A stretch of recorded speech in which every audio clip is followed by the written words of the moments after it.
बिस्मिल्लाहिर्रहमानिर्रहीम, अस्सलाम वालेकुम रहमतुल्लाहि व बरकातुहू। अल्लाहुम्मा सल्लि अला मुहम्मद व आले मुहम्मद, रब्बि इश्रह ली सदरी वयस्सिर ली अमरी वहलुल उक़दतम मिन लिसानी यफ़क़हू क़ौली, आमीन। ख़वातीन हज़रात, आप देखिए कुतुब ऑनलाइन और मैं हूँ बिलाल कुतुब। मेरे कप्तान ने जब से कहा है कि रियासत मदीना बनानी है, यकीन कीजिए कि जैसे कहते हैं ना, सदके वारी जाने को दिल चाहता है, लेकिन वो 3 साल की मुद्दत में देखा यह है कि वो कोई इक़दामात जो हैं वो कोई बहुत ज़्यादा रियासती सतह पर या इनफरादी सतह पर या मिंबर की सतह पर मुझ जैसे जाहिल इंसान को तो खैर कम अज़ कम नज़र नहीं आ रहे। बात करना चाहेंगे कि मज़हब के अंदर वो कौन सी हम आहंगी पैदा की जाए कि रियासत मदीना के लिए मेरे कप्तान को एक वो जर्क मिले, वो अपलिफ्ट मिले कि आसान काम हो सके किसी तरीके से। लेकिन जब तक मिंबर आपस में नहीं जुड़ेंगे ये काम कैसे होगा? सिर्फ पॉलिसियों से ये काम होता हुआ नज़र नहीं आता। मेरे मेहमान इंतहाई मोहतरम मखदूम तारिक महमूद उल हसन साहब, अस्सलाम वालेकुम सर। खैरियत से आप? हुजूर अख्तर, ओवरसीज़ तो आप चला रहे हैं जो हमारा कमीशन है, लेकिन हम आहंगी के ऊपर आपका क्या राय है? इस पे आपने सिर्फ मखदूम होने का आज हमें इशारा देना है और कोई इशारा नहीं देना। मैं बाकी मेहमानों का भी, अल्लामा ज़हीरुल हसन साहब जो कि खतीब हरम इमाम हुसैन है, अस्सलाम वालेकुम सर। वालेकुम अस्सलाम, खैरियत से आप? और हमारे साथ इंशाल्लाह ताला होंगे रागिब नईमी साहब और हमारे साथ मुफ्ती ज़ुबैर भी होंगे। ज़ही साहब, आपसे शुरू करता हूँ। ये हम आहंगी मज़हब इस्लाम हो या मज़हब क्रिश्चियनिटी हो, जो भी, कोई शख्स ये नहीं कहता कि मेरे मज़हब के अंदर तज़ादात हैं। मज़हब बुनियादी तौर पे आपके लिए अमन लेकर आता है। तो हम जब मुसलमान होने के साथ हम आहंगी ढूंढते हैं तो क्या ये मिसिंग है, हम आहंगी नहीं है जो हम ढूंढ रहे हैं? औज़ु बिल्लाहि मिनश शैतानिर रजीम, बिस्मिल्लाहिर्रहमानिर रहीम, रब्बि इश्रह ली सदरी व यस्सिर ली अमरी वहलुल उक़दतम मिन लिसानी यफ़क़हू क़ौली। बिलाल भाई, सबसे पहली बात तो ये है कि प्रॉब्लम को समझा जाता है और उसके बाद उसका हल उसकी तरफ जाया जाता है, और वो भी मंतकी। एक होता है कि बैठकर बात करना और सिर्फ बात करना, वो आप जितनी उसकी गहराई में चले जाएं, बात बात जो है ना बढ़ती जाएगी, उसका कोई हल कहीं पर नज़र जो है ना वो नहीं आएगा। जहाँ तक मजहबी हम आहंगी का ताल्लुक है, अदियान के अंदर और मज़ाहब के अंदर इख्तलाफात शुरू से रहे हैं और क़यामत तक के लिए चलते रहेंगे। अब देखना ये होता है कि आप इसको किस पर्सपेक्टिव और एंगल से देख रहे हैं। ठीक, मैं अक्सर उसकी मिसाल ये दिया करता हूँ कि जब आप चौथे फ्लोर पर खड़े होकर या बैठकर खाना काबा के गिर्द होते हुए तवाफ को देखते हैं तो बड़ा स्मूथली चल रहा होता है, बड़ा खूबसूरती के साथ चल रहा होता है, नीचे चल रहा होता है। लेकिन जब नीचे जाते हैं तो वहाँ पर कोनियाँ भी लग रही है, गर्मी भी लग रही होती है, गर्मी भी लग रही होती है। अब आपकी मर्जी है कि आपने नीचे से बैठ कर देखना या ऊपर से बैठ कर देखना। तो पहली बात तो मैं ये बात अर्ज करूँगा कि पूरी दुनिया के अंदर मजहबी और दीनी हम आहंगी के हवाले से पेशरफ्त बड़ी अच्छी हो रही है। पहले की निस्बत मामला बड़े अच्छे चल रहे हैं, हत्ता पाकिस्तान के अंदर भी ऊपर से बैठकर देखें तो बड़ा स्मूथली जो सिलसिला चल रहा है, eventually slowly but surely basis पर। लेकिन नीचे आकर अगर आप देखें तो आपको वही नफरतों की दीवार, वही खलीज और वही मिसअंडरस्टैंडिंग नजर आती है। उसके लिए अगर आपने जज्बाती होकर शॉर्ट टर्म सोल्यूशन उसका ढूंढना है तो वो नारे हैं, ठीक, वो स्लोगन्स दें और कुछ नहीं होगा। लेकिन अगर आपने बैठकर मुस्तकिल और लॉन्ग टर्म प्लानिंग के जरिए इसका हल सोचना है, सोचना पड़ेगा, तो उसमें जो है ना सबसे पहली बात ये होगी कि हमारा फोकस ये हो कि हम मुसलमानों को उनका टॉलरेंस लेवल बढ़ाने की कोशिश करें। मेरे साथ रहिएगा, रागे मेरे साथ है। रागे भाई बहुत शुक्रिया। डॉक्टर साहब ये फरमाइए कि ये हम आहंगी अगर ऊपर से देखें, पर्सपेक्टिव में देखें, एनजीओ की सूरत में देखें, गवर्नमेंट पॉलिसीज की सूरत में देखें, या जिस तरह अल्लामा साहब फरमा रहे हैं चौथी मंजिल से देखें तो वो तवाफ ठीक ही नजर आता है। लेकिन जब वो जमीन पे जाएंगे तो आपको हरारत भी नजर आएगी, हलावत भी नजर आएगी, नारे भी नजर आएंगे। और पाकिस्तान तो इस चीज का बड़ा ही ज्यादा अभी रिसेंट हिस्ट्री में विक्टिम रहा है कि मजहब बहुत ज्यादा तशद्दुद की तरफ चलने लग गया है। आपको लगता है कि जब हम खुद तशद्दुद की तरफ जा रहे हैं, सड़कें बंद कर रहे हैं, नारे लगा रहे हैं, शूटिंग कर रहे हैं, कत्ल कर रहे हैं, डंडे मार रहे हैं, अपनी अवाम खुद मुसलमान से अगर महफूज नहीं है, तो ये हम आहंगी वाकई कोई चीज है या ये सिर्फ एनजीओ के नारे रह जाएंगे? डॉक्टर साहब।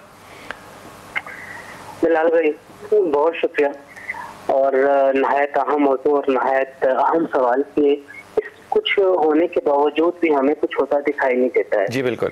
उसके लिए ना मैं चंद बातें आपसे अर्ज करना चाहूंगा। एक अंग्रेजी जबान में कहा जाता है रिलीजियस प्लूरलिज्म, जी, मजहबी तकसरियत। हमें ना आमतुन नास के साथ साथ ही ना उलमा को ये बावर करवाने की जरूरत है कि हमारे मुल्क पाकिस्तान में मजहबी तकसरियत है और यहाँ पे किसी भी एक मजहब का मुकम्मल तौर पर होल्ड कभी भी नहीं हो पाएगा, और तमाम ने एक दूसरे के वजूद को तस्लीम करते हुए अपने अपने पैरोकारों को इस पाकिस्तान। डॉक्टर साहब, आपको लगता है कि उलमा कराम या मिंबर जो है वो होल्ड करना चाह रहा है? और अक्रॉस द बोर्ड चाह रहा है कि उनके ख्यालात जो है वो मान लिए जाए। मैं ये करना चाह रहा हूँ कि हमारे जो मुख्तलिफ मसालिक के उलमाए कराम हैं या मुख्तलिफ मसालिक के जो सरकर्दा अफराद हैं या मुख्तलिफ मसालिक की जो मजहबी जमातें हैं, आप उनके रवैये जात को देखें तो उनके रवैये जात में हमें ये नजर आता है कि वो अपनी पैरोकारों की तादाद में इजाफा देखना चाहते हैं और वो ये रुकावट समझते हैं कि अगर दूसरे फर्द हत्ता के एक पीर दूसरे पीर, एक आलिम दूसरे आलिम के बढ़ते हुए फॉलोवर से खाइफ नजर आता है और कहीं पर ये शनाख्त का मसला हो रहा होता है, आइडेंटिटी का मसला हो रहा होता है और कहीं पर ये इस अमर का मामला चल रहा होता है कि किस तरीके से हम अपने रिसोर्सेज में इजाफा कर सके।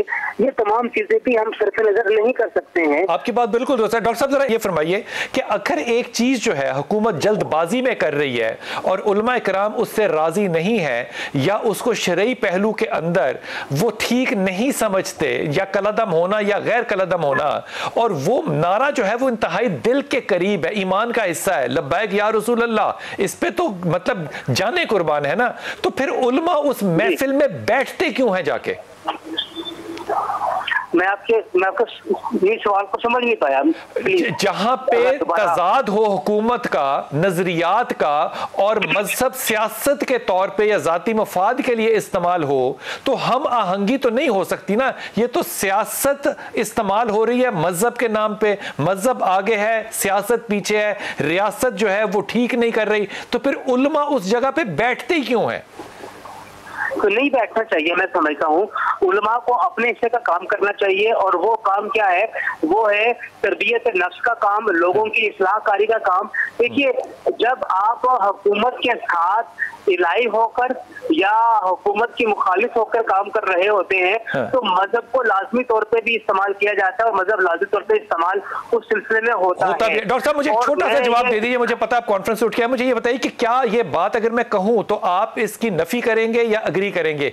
एक आम शहरी जो है, एक आम मुसलमान जो है, एक आम मोमिन जो है, एक आम पाकिस्तानी जो है, वो उलमा इकराम से डरता है। हाँ, उसकी वजह है, उसकी वजह मैं आपको बताता हूँ। क्योंकि उसे नहीं पता कि उसकी कब कौन सी बात उलमाए कराम के नजदीक दायरे इस्लाम से खारिज कर दें। वो जान की अमान पाते हुए भी बड़ी सी बड़ी बात या छोटी छोटी बात भी उलमाए कराम से पूछने से अच्छा के बसाव का कासिर नजर आते हैं, क्योंकि उनके ज़हन में ये बात तय की है और कुछ उलमा ने भी इसको साबित कर दिया कि जब भी उन्होंने कोई बात करनी है तो उसके ऊपर फट से। अच्छा, वो एक ज़मीनी सवाल फिर डॉक्टर साहब आपकी हिम्मत देख के पैदा हो गया। ये बताइए कि दायरा इस्लाम से खारिज करने के लिए उलमा का होना जरूरी है?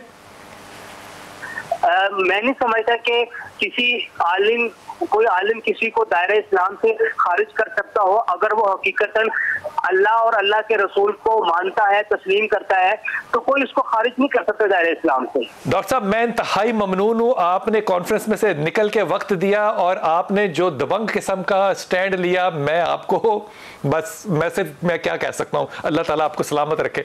महदूम साहब, आपकी तरफ ये बात, आप इस पे क्या टेक लेंगे? आपने दोनों राय सुनी। पहली बात तो ये है कि जो हुकूमत वक्त है, मैं ये समझता हूँ कि इस दौर में जितना आमांगी पे और दूसरे नंबर पे रियासत मदीना के हवाले से बात की और काम हुआ है, इससे पहले कभी किसी हुकूमत में नहीं हुआ। हमारे कप्तान प्राइम मिनिस्टर इमरान खान साहब की जब आप तकरीर सुने, उनकी बात सुने, तो उनकी बात इसके बगैर मुकम्मल ही नहीं होती जब वो सरकार दो आलम सल्लल्लाहु अलैहि वसल्लम के हवाले से बात ना करे, इस्लामी रियासत के बारे में बात ना करे, मिसाक मदीना के एतबार से बात ना करे। तो सर बातें करेंगे? नहीं, बातें नहीं। अब मैं उसी तरफ आना चाह रहा हूँ। पहली दफ़ा आपने देखा है कि जो रबीउल अव्वल का महीना है वो किस तरह से मनाया गया, धरनों के साथ मनाया गया। नहीं, हमारी गवर्नमेंट के लेवल पे वो तो उन्होंने मनाया ना, टीएलपी गवर्नमेंट धरने, नहीं वो टीएलपी ने बनाया। जिस तरह के चिराग रबीउल अव्वल में धरने, रबीउल अव्वल में डंडे, रबीउल अव्वल में सड़कें बंद, रबीउल अव्वल में लोग सड़कों पे मर गए, रबीउल अव्वल में मरीज को रास्ता नहीं मिला, अच्छा पुलिस वाले मर गए, ये रबीउल अव्वल। नहीं, गवर्नमेंट गवर्नमेंट लेवल पे जो काम हुए हैं मैं उनकी बात कर रहा हूँ, ये TLP ने किया है, ये काम दूसरे लोगों ने किया है। ये उलमा इकराम की जिम्मेदारी है कि उन लोगों के हवाले से वो काम करे। ठीक है, अभी हम इसको अफोर्ड ही नहीं करते दुनिया में जिस खत्ते में हम रह रहे हैं, जो हमारे इस वक्त बैनुल-अक़वामी हालात है, अफगानिस्तान के हालात देते, इंटरनेशनल लेवल हमारे हालात देते, हमारे इकॉनमी के हालात देख लें,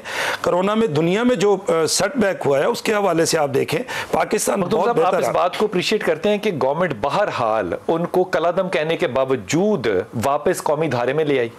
देखें ये बात हम आहंगी है। जब आप और मैं बात कर रहे होते हैं ना, गवर्नमेंट लेवल पे जो इश्यूज आ रहे होते हैं उसके अलावा चारा कोई नहीं होता। कभी कभी बहुत सी चीज़ों के हवाले से जो मुज़ाकरात हुए हैं, मुझे उनकी तफसीलात का तो नहीं पता, लेकिन यकीनी तौर पर जो काबरीन ने भी ये मुज़ाकरात किए उन्होंने ठीक समझा होगा कि इस मामले को किस तरह से सेट, उसमें गवर्नमेंट अकेली नहीं है, उसमें उलमा इकराम भी शामिल है, सबने मिलकर ये डिसाइड किया है।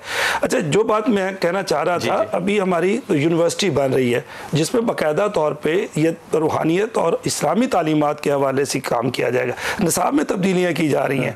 कप्तान जब बात करते हैं तो यकीन करें हम भी छोटे मोटे रूहानियत से शगफ रखते हैं, लेकिन उनकी गुफ्तगू सुन के हमें बड़ा करार मिलता है, हौसला मिलता है कि हमारी लीडरशिप ऐसी है जो कम अज़ कम ईमानदार लीडरशिप है, जो कुछ इस मुल्क के लिए करना चाहती है। और यकीनी तौर पे मैं बड़ा पुरुमीद हूँ कि अगले दिनों में बहुत से मसाइल हमारे हल होंगे। मैं एक बात से इख्तलाफ कर सकता हूँ, आप छोटे मोटे नहीं, आप पूरे मखदूम हैं। आपकी बड़ी मेहरबानी। आपने गलत बयानी की थी इसलिए मैंने आपको दुरुस्त कर दिया। हुजूर अक़दस, ये सारी बातें जो है ना शाह साहब सुन के बड़ी खूबसूरत लगती हैं, लेकिन आप खुद ईमानदारी से मुझे बताइए कि हम आहंगी आपको अपनी उम्र में ज़िंदगी में कहीं नज़र आई है? मुझे तो सिवाय सेमिनार्स के और उन चीज़ों के नज़र नहीं आती जहाँ पे कि हम अपने उलमा को बाहर भेजते हैं, कॉन्फ्रेंसेस में अटेंड करते हैं, वापस आते हैं। एक बयान के अलावा हम आहंगी अगर कहीं है तो है। मुझे ईमानदारी से इसका जवाब दीजिए, जब है ही नहीं तो मानने में क्या इनकार है कि नहीं है हम आहंगी, हम नहीं मानना चाहते एक दूसरे की? कम से कम सच्ची बोलते हैं आप लोग। बिलाल भाई, पता नहीं क्या बात है, मेरी सोच कहाँ से डेवलप हुई है, लेकिन मैं हमेशा पॉजिटिव होता हूँ। नेगेटिव जो है ना वो चीज़ ही मैंने दिमाग से निकाल कर फेंक दी हुई है। अब मैं उसको अगर पॉजिटिव सेंस में लूँ तो मैं 2-3 बातें अर्ज करता हूँ। सबसे बड़ा प्रॉब्लम क्या है? मैंने जो पहले बात की थी शॉर्ट टर्म और लॉन्ग टर्म।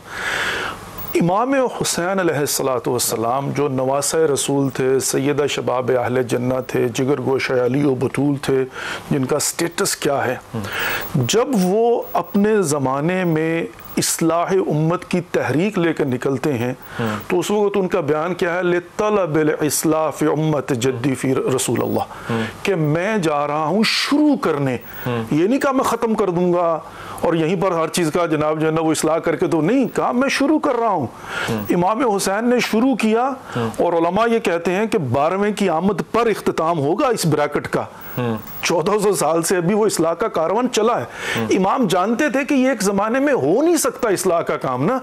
मुझे समझ नहीं आती कि गवर्नमेंट तो आती 5 साल के लिए, तो इस्लाह कैसे करेगी? असल मसला जो है ना वो यही है कि असल ये होता है कि रियासत की जिम्मेदारी ये बनती है कि इन इश्यूज को लेकर इमरजेंसी नहीं कि जब सड़कों पर निकला है तो आप कैसे डील करना है।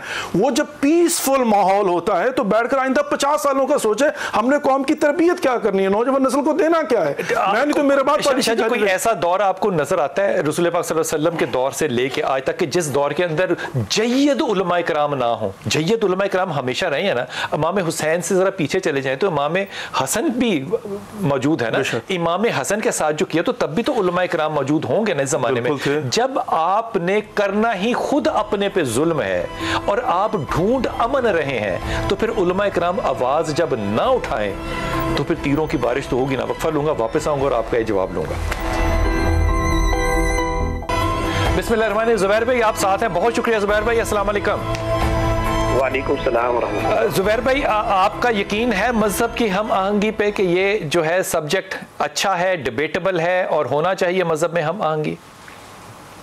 इंतहाई जरूरी है, लेकिन ये जहन में रखें कि ख्वाहिश तो बहुत अच्छी है, अमल मुश्किल है। अच्छा, अमल क्यों नहीं है ज़ुबैर भाई? अमल इसलिए नहीं है कि अगर साफ साफ बात करनी है या बगैर सफाई के बात करनी है। आपने कभी साफ के अलावा बात की नहीं है ना ज़ुबैर भाई? तो बहुत सारे लोगों की दुकानदारी बंद हो जाती है, पेट का मसला है, अपने लोगों की वाह चाहिए होती है। जिस वक्त आपको अपने हम मकतब हम फिक्र लोगों की तरफ से वाह के डोंगरे बरसाए जाने की तमन्ना दिल के अंदर होगी, आरजू यही होगी कि आपके लिए तालियां पीटी जाएं, आपके लिए वाह हो, नारे लगे, तो फिर तो आप इख्तलाफी बात करेंगे ना। नॉर्मल बात करने से तो जुबैर भाई फिर मिंबर में और सियासत में क्या फर्क रहा?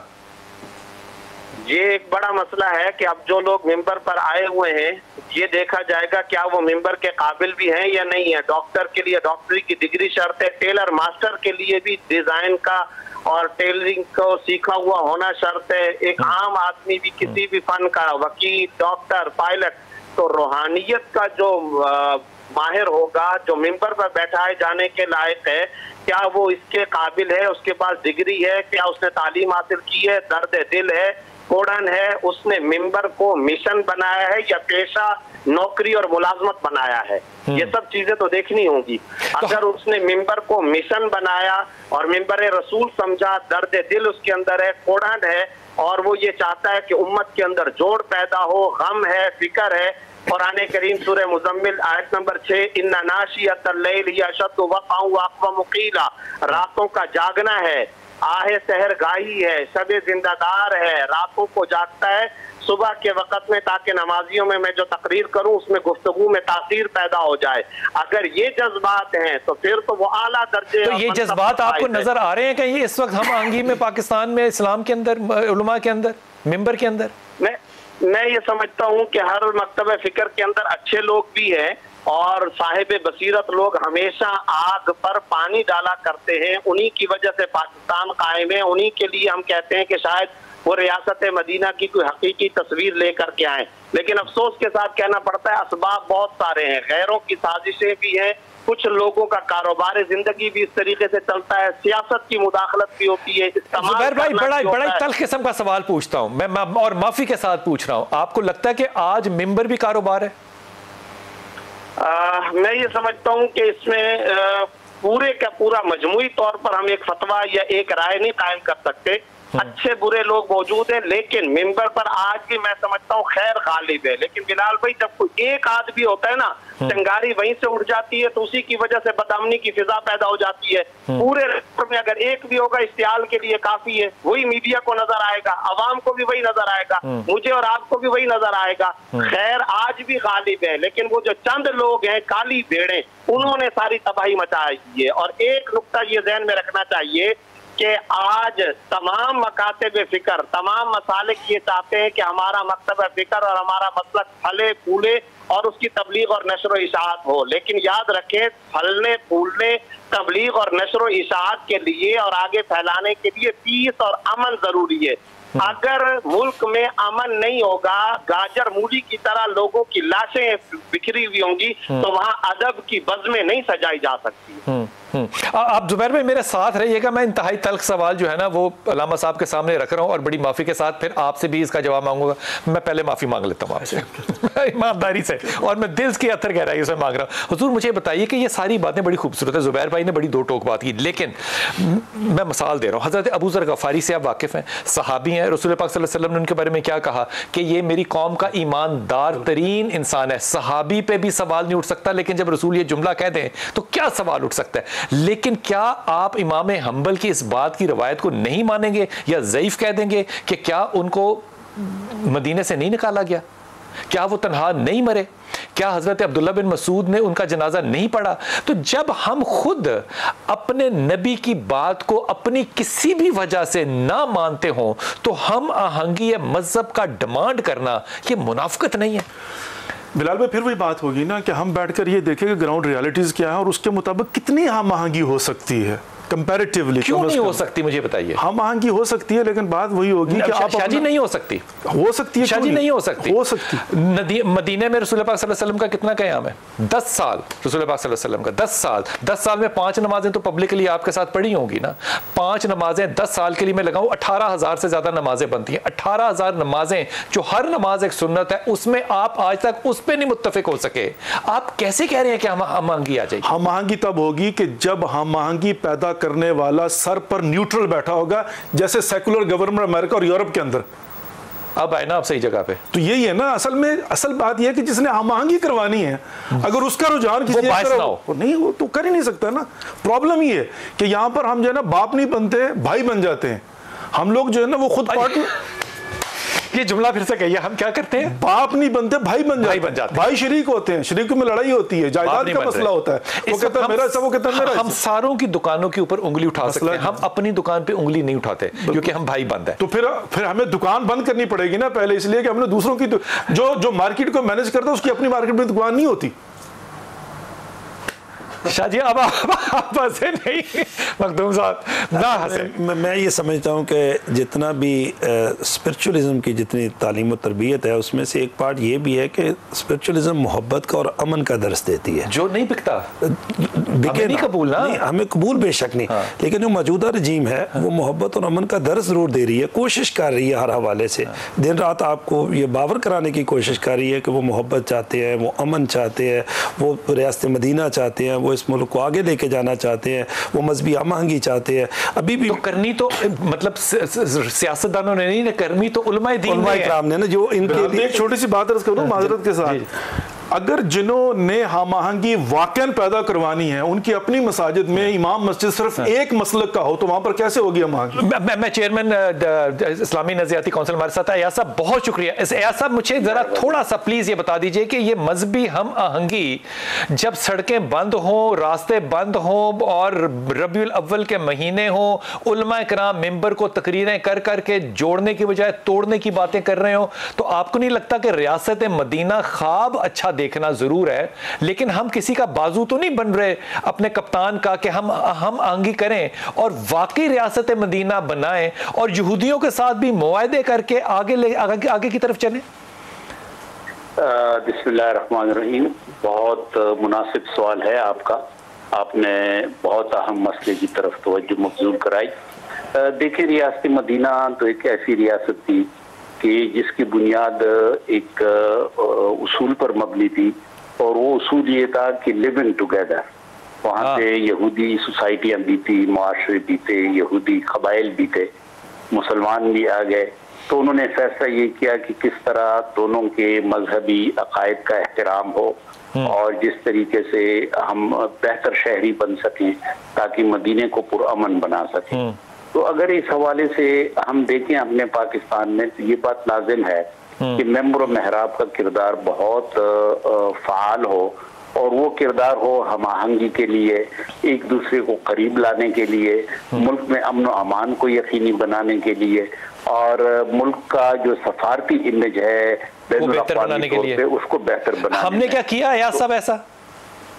इस वक्त सूरत हाल मैं आपको बताऊं कि कुछ हमारे मेंबर महराब और उलमाए किराम तो ऐसे हैं कि जिन्होंने बहुत फाल किरदार अदा किया, अब तक करते रहे हैं, लेकिन यकीनन मसाइल भी मौजूद हैं। और ज़रूरत इस बात की है कि मसलन ये जो मसला पैदा हुआ उसमें कुछ लोग दरमियान में आ गए, उन्होंने मुसालहत कराई, और ये खुशी की बात है कि हमारे मुआशरे में ऐसे लोग हैं कि जब वो मामला पॉइंट ऑफ नो रिटर्न की तरफ आ जाता है तो फिर मुसालहत के लिए भी लोग मौजूद हैं, ये खुशी की बात है।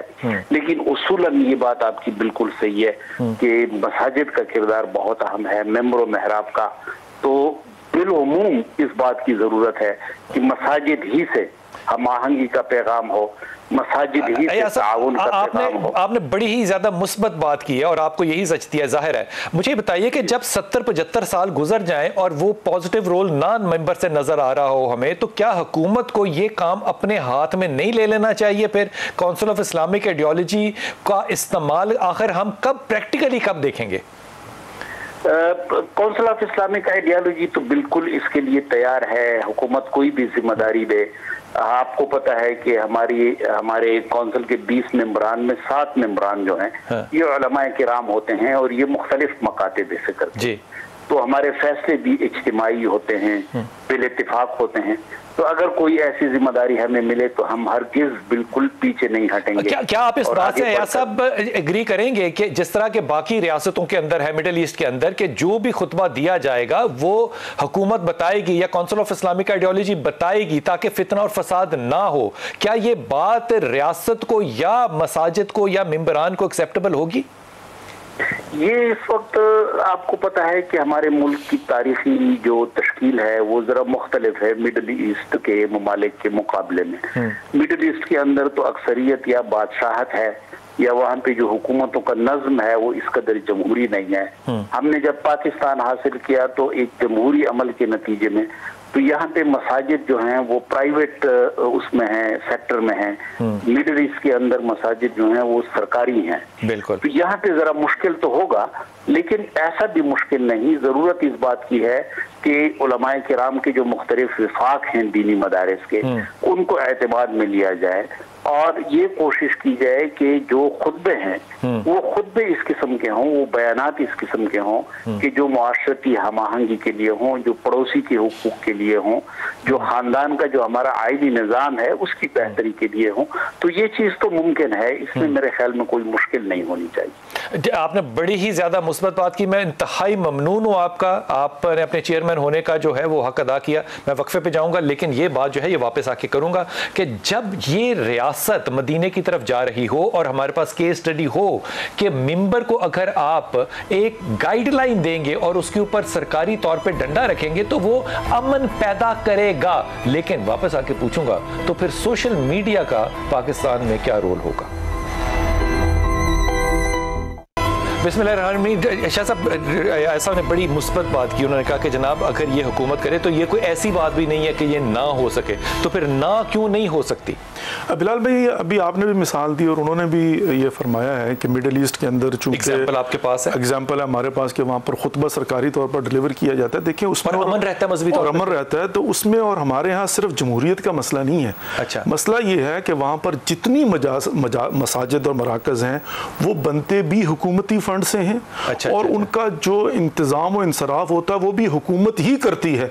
तब उसको हक पहुँचता है कि जब वजीफ़ा वो देगी, ख्याल वो रखेगी, तो वो फिर अपने मुल्क के और निज़ाम को चलाने के लिए खुतबा भी लिख कर देते। यहाँ पर क्या होता है, सदके खैरात से, अवाम के पैसों से, मोमिनीन की ज़कात से, हमारे उलमाए किराम और मसाजिद की कमेटियाँ गली गली जाकर पैसे इकट्ठा करते हैं, इस पे टैक्स है। अब लेकिन यह है कि हुकूमत की अगर चाहे कि पैसा अवाम का दे और चलाए हमारी हो, तो ये तो नहीं हो सकता ना। फिर हुकूमत को ये चाहिए कि वो बजट बनाए और बजट बनाकर जो मसाजिद के अंदर जितना इंतजाम है वो सारे का सारा हुकूमत दे। खीर खेड़ पैसे दी आप कुछ कहें, आपने तो मामा नहीं पहनाना इस वक्त मतलब खेल तो फिर पैसे का हुआ ना सारा। असल में जो इम्पोर्टेंट चीज़ें होती हैं डेफिनेटली उसमें गवर्नमेंट ऑफ पाकिस्तान जो है वो पैसे पहले भी लगा रही है। और ये जो अभी अलामा साहब ने बात की है, मैं बिल्कुल इसकी तईद करता हूँ। अगर हमारी मसाजिद को गवर्नमेंट फंडेड कर दिया जाए और स्पेशली जो लोग मसाजिद में मेंबर पे बैठते हैं उनकी भी कोई सर्टन क्वालिफिकेशन मुकर्रर कर दी जाए, इसमें क्या मसला है? तो मजहबी आमांगी में आसानी हो सकती है, मजहबी आमांगी में बड़ी आसानी हो सकती है, ये तरबियत गाहें बन सकती है। रुकावट कौन आता है? ये यकीनी तौर पे पैसा नहीं लगाते ना। यकीनी तौर पे कोई इस तरह के इशू जरूर होंगे, लेकिन ये करीब ये भी मामला जो है ना इसको भी टेकअप किया जाएगा और इस मामले में काम खबर दे रहे हैं या राय दे रहे हैं? मैं शायद खबर ही दे रहा हूँ आपको इंशाल्लाह। काम साहब ने तो अपना वजीफा चल्ला पूरा कर लिया। जुबैर भाई आपकी तरफ आता हूँ। जुबैर भाई, अयाज साहब ने एक बात की, उन्होंने कहा कि अगर मिंबर को, मसाजिद को हुकूमत की सरपरस्ती मिल जाए,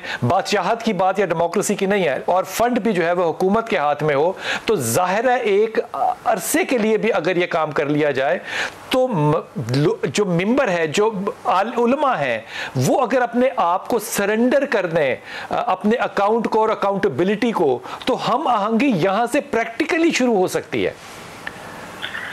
बिलाल भाई, ख्वाहिशात तो बहुत सारी अच्छी हैं, फलसफियाना बातें तो हम में से बहुत सारे लोग कर सकते हैं, लेकिन अमली तौर पर प्रैक्टिकल उसका बहुत मुश्किल है।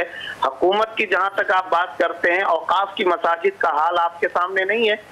जो कुछ औकाफ की चंद 100 मसाजिद हुकूमत के जेर इंतजाम है, वहां पर टूटी ठीक है, वहां कालीन सही है, वहां पर पानी का इंतजाम सही है, वहां पर इमाम की तनख्वाह, वो बेचारे किस हालत के अंदर कसब कुर्सी के अंदर जिंदगी गुजार रहे हैं। जो चंद मसाजिद औकाफ की शक्ल में हुकूमत के जेर इंतजाम है, हर हुकूमत की, मैं किसी एक स्पेसिफिक हुकूमत की बात नहीं कर रहा, तो वहां पर सूरत हाल क्या है? इसलिए बात यह है कि ये कहना कि सारी की सारी पाकिस्तान की जितनी मसाजिद और मदारिस वो हुकूमत के कंट्रोल में चले जाएं और फिर पैसा भी वो खर्च करेंगे, अमली तौर पर ये चीज मुमकिन नहीं। दूसरी बात, इसमें रुकावट क्या होगी जुबैर भाई? जी, एक शर्त पर अगर हम आ जाएं, वो शर्त ये है कि आपसे मेरा सवाल ये है कि पाकिस्तान की किसी भी मस्जिद में इमाम मस्जिद या खतीब जुम्मा मुकर्रर होने के लिए क्या किसी भी मकतब फिक्र की तालीमी डिग्री की कोई शर्त है?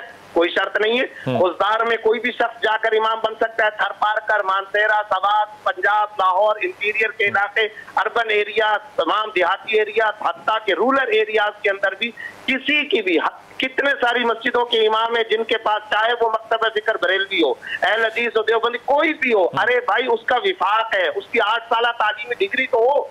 कोई तालीमी डिग्री नहीं है, दाढ़ी रख ली, 10 सूरतें याद है, बस वो इमाम मस्जिद बनने के लायक है। अगर ये सूरत हाल होगी तो वो तो फिर कवारियत फैलाएगा।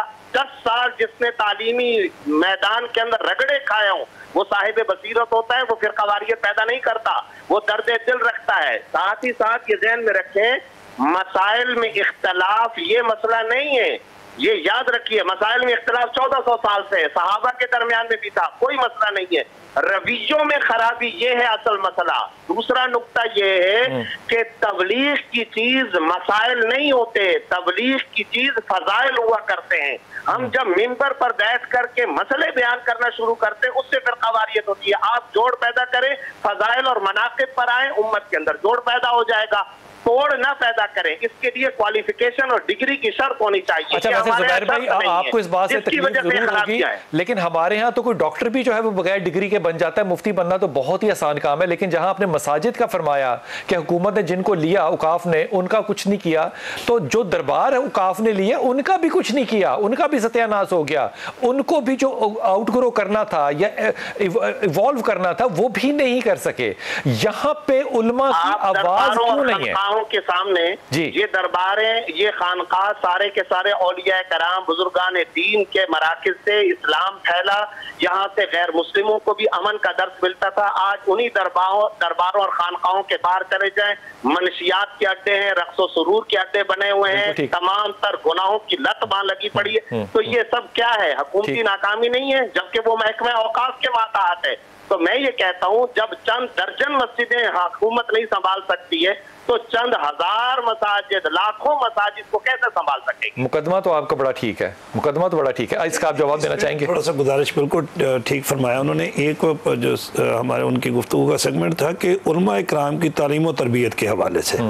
अब मैं क्वालिफाइड लायर हूँ, मैंने LLM किया है, तो मैं किसी कोर्ट में पेश होता हूँ। वाई क्यों नहीं हमारे उलमा इकराम की एक सर्टन डिग्री होती जो मेंबर पे बैठती है? ये बिल्कुल उनकी ठीक बात है, कोई भी बैठ सकता है, कोई बैठ सकता है। डेफिनेटली ये सारे काम हुकूमत के नहीं होते। हुकूमत को हम तजावीज़ देते हैं, हुकूमत हमारे कहने पे, उलमा इकराम के कहने पे, इस्लामी नजरियाती कौंसिल के कहने पे सारे काम कर रही होती है ना। आगे ये प्रपोजल देंगे तो यकीनी तौर पे इनकी आवाज नहीं को सुनता, ये सिर्फ मशवरे के तौर पे दी जाती है। जुबैर की बात ये कि जब अयाज साहब की भी कोई नहीं सुनता, मैं एक अजीब बात, ताहिर अशरफी की भी कोई नहीं सुनता। नहीं, जब आधा तितरा आधा बटेर होता है तो चीजें शायद खराबी होती है। जब पूरी जिम्मेदारी इंसान ले लेता तो शायद चीजें बदल। ये भी धरना दें जाके? नहीं, धरने की बात नहीं है, प्रपोजल्स हैं, सारी की सारी प्रपोजल्स हैं। मैं जो बात कर रहा हूँ, ये मैं बात नहीं कर रहा कि मैं हुकूमत वक्त की बहुत ज़्यादा तारीफ कर रहा हूँ, लेकिन ये कोर ऑफ हार्ट से बात कर रहा हूँ कि हुकूमत संजीदा है।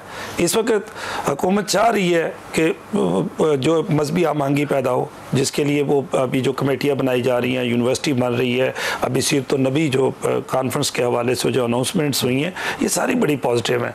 लेकिन हर चीज़ हुकूमत के ज़िम्मे नहीं डाल दी जा सकती। मुआशरे का भी एक अपना काम है, हर बंदे ने अपना काम करना है। हमारा प्रॉब्लम ये है कि हम हर अपना काम दूसरे पे डालना चाहते, खुद नहीं करना चाहते। बिल्कुल सही पैगाम आ गया, आपने कमाल बात कर दिया। हम अपना काम खुद नहीं करना चाहते। अब जिस मुल्क के अंदर बुरी साइट जो है वो सबसे ज्यादा डाउनलोड हो रही हो और आप रोकने वाले ना हो और PTA भी ना रोके, वहां पे उलमा इकराम की वो तशद्दुद पसंद तकरीरें जो व्हाट्सएप पे और फेसबुक पे चलती हैं, उनको रोकने का आपके पास कोई बंदोबस्त ना हो और आप कहें कि मजहब की हम आहंगी जो है वो मिंबर और मेहराब ले आएगा, तो इससे बड़ा झूठ और क्या होगा? बिलाल भाई देखिए, बात यह है कि हमारे माशरे का जो है ट्रेंड बन चुका हुआ है। जब हमारे रमज़ान के अंदर मीडिया को बेहतरीन फुर्सत मिलती है कि वहाँ महंगी के लिए प्रोग्राम करे, उस वक्त बैठकर जो है ना जितने इख्तलाफी मसाइल होते हैं उलमा को बिठाकर वहाँ पर छिड़े जाते हैं ताकि यहाँ पर जो है ना आग लेकर वही वीडियो जो है ना वो क्लिप्स वायरल होते हैं। पहली बात तो ये है। गवर्नमेंट की बात ये है कि अभी मैं सदर मुमलिकत जनाब कर दिया आपने, खुदा की कसम, सही कह रहे हैं। सदर मुमलिकत जनाब आरिफ अलवी साहब की महफिल में बैठा हुआ था, सीरत अभी कॉन्फ्रेंस में 12 रबीउल अव्वल को, वहां पर एक मोहतरमा ने बैठकर क्या कहा, मैं खुद बैठा हुआ था, वो कहती है कि क्या हो गया उलमा के स्टेटस को, कोई बाशऊर खातून किसी मौलवी से शादी करने को तैयार नहीं है। उसने बैठकर उस महफिल में उलमा की बीवियों को बेशऊर कहा है। ये सतह है। अब देखिए हुकूमती सतह पर क्या हो रहा है, यहाँ पर मीडिया जो है वो क्या कर, मेंबर और महबार क्या। अच्छा, इसका हल क्या है? ये तो सारी नेगेटिव चीज़ है। हल इसका ये है, मीडिया को ये चाहिए कि वो बगैर इसके कि हुकूमत क्या करती है अपने तौर पर हम आहंगी का ढोल बजाता रहे और आहिस्ता आहिस्ता ऊंचा कर दे, आहिस्ता भी ना करे जी। उलमा और जो बात बड़ी अच्छी की, मैं माफी के साथ कह रहा हूं कि जो वक्त होता है हम आहंगी का, उसमें हम तजाद अगर पैदा कर रहे हैं और बरकत रमजान की चाह रहे हैं तो फिर ढूंढ के इख्तलाफी मसाइल को लेकर आते हैं, उलमा को लाखों, फिर वो वायरल होता है मिलियंस की तादाद में। माह मुबारक रमजान, रहमत व बरकत की नहीं बुलाते ना, ये इंग्लैंड में होते हैं। ये बात करेंगे तसव्वुफ की, मोहब्बत की, वो बात बिकती नहीं है ना शाह साहब। तो फिर मुआशरे की तरबियत करने की जरूरत है। मैंने पहले कहा था कि टॉलरेंस लेवल को बढ़ाए ना, मेंबर को चाहिए, महराब को चाहिए, हुकूमत को चाहिए, मीडिया को चाहिए। मैं जुबैर भाई आपसे आखिरी जुमला लेना चाहता हूं। ये बात जो है ना शाह साहब ने और मखदूम साहब ने बड़ी वाज़ेह कर दी। उन्होंने कहा कि जनाब जो आपके पास वक्त होता है ना अच्छी बात करने का, ये आपसे मुराद मैं भी हूं, तो उस वक्त हम इख्तलाफी पहलुओं को ला ला के ना तो लोगों के सामने रख रहे होते हैं। हम तो बरकत वाले महीनों में भी इख्तलाफी बात को अजमत अगर मानने लग जाएं तो फिर आपकी अच्छी बात या मोहब्बत की बात को कौन सुनेगा? बिलाल भाई, गुजारिश ये है कि हुकूमत की भी बात हो गई, कई इकदाम हुकूमत के बहुत अच्छे हैं। मौजूदा हुकूमत ने रहमतुल्लिल आलमीन अथॉरिटी के क़याम की तरफ भी किया। वज़ीर आज़म साहब ने हमसे मुलाकात में कौंसिल की सिफारिशात पर अमल करने की भी बात की। यकीनन कई सारे इकदाम अच्छे भी हैं। उलमा की बात हुई, खैर गालिब है। लेकिन मुझे जरा आप ये सवाल का जवाब दें, मीडिया कहाँ खड़ा है? आज मुनाफरत, बाहमी इश्तियाल अंगेजी और फिरकावारियत पैदा करने का एक बहुत बड़ा सबब वो खुद मीडिया है। रमजान में क्या होता है, मुर्दे सुनते हैं या नहीं सुनते, वहदतुल वजूद, तरावी की रकातें 8 है या 20 है, क्या ये मौज़ूआत रह गए हैं? इन मौज़ूआत पर क्या लड़ाइयाँ नहीं होती, चोंचे नहीं लड़ाई जाती हैं? रमजान में कुरान और रमजान, और अगर आप ना लड़े तो आपको प्रवोक किया जाता है कि लड़े ना। तो अब गुजारिश ये है कि खुद मीडिया भी कहाँ खड़ा है? फिरकावारियत को पैदा करने का एक बड़ा सबब खुद मीडिया भी तो है। लेकिन अब उस तरफ मीडिया वाले हजरात नहीं आएंगे। सोशल मीडिया में 90% झूठ चल रहा है, गैर तहकीकी, गैर मुस्तनद मवाद चल रहा है। हुकूमत को सोशल मीडिया के बहुत सारी चीजों पर बैन लगाना चाहिए। जहाँ तक इलेक्ट्रॉनिक मीडिया का ताल्लुक है, वहां पर जिम्मेदारी का किरदार अदा नहीं किया जाता। महल्ले, इलाके, टाउन, बस्ती में जुम्मे के मिंबर का इतना असर नहीं है जितना आज मीडिया का असर है। आपका पैगाम बिल्कुल सही पहुंच गया, मैं इंतहाई ममनून हूं। और ये बात आपने जो कही कि मीडिया इसमें क्या रोल अदा करता है, ये भी बात हम मीडिया पर ही कर रहे हैं कि इत्तेहाद मुस्लिमीन होना चाहिए और इख्तलाफी बात नहीं होनी चाहिए। लेकिन ये बात मैं आपको सबको गवाह बना के अपने दिल की अथर गहराइयों से कर रहा हूं कि हमने रमजान में, मैं शाह साहब आपको बिल्कुल ईमानदारी से कह रहा हूं, दीन की बात करनी जब से शुरू की है, यकीन कीजिए हमें इस बात का यकीन हो गया है कि मीडिया पे पॉजिटिव बात जो है वो भी लोग सुनते, देखते और अमल करते हैं। आप जुर्रत तो कीजिए करने की, अल्लाह बरकत जरूर डालता है।